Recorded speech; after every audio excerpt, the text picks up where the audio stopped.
قدرمنو عزتمنو نن سبا چې موږ تاسې ګورو یقینا خلک ډېر په پریشانیو کې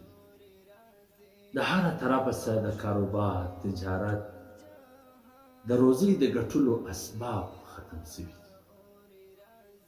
یعنی دنیا داسې بنده ولاړه نو اوس سهار مې درته دا حدیث په مخه راغی ما ویل چې ښه دی د ملګرو سره شریک کړم د کنز العمال جلد نمبر 2 صفحه نمبر 106 د حضرت ابو هريره رضی الله تعالی عنہ روایت دی هغه فرمایي چې پیغمبر علیه الصلاة والسلام وفرمایله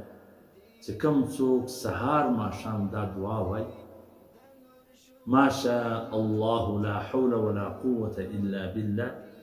أشهد أن الله على كل شيء قدير الله جل جلاله بودته بهترین رزق ورکړي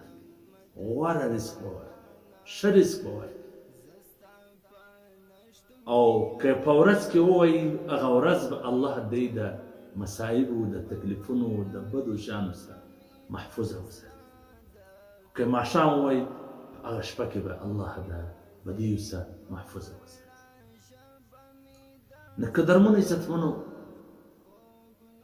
یقینا موږ تاسې به په هر کې د الله طرف ته متوجه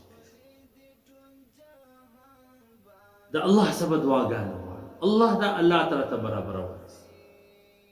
نو تاسې په خپل معاملاتو کې سهار ماښام دا دعا هم شامل ډېره اسانه دعا ما شاء الله لا حول ولا قوة إلا بالله أشهد أن الله على كل شيء قدير یقینا لا حول ولا قوة إلا بالله نور هم ډېر فائدې په حدیثو کې راغلي دي په کتابونو کې راغلي دي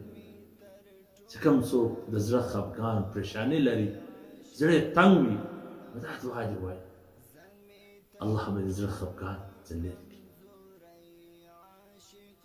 نو تاسې په خپل معاملاتو کې د سهار لمانځه څخه وروسته د ماښام لمانځه څخه وروسته دغه دعا شامله کړئ او ووایاست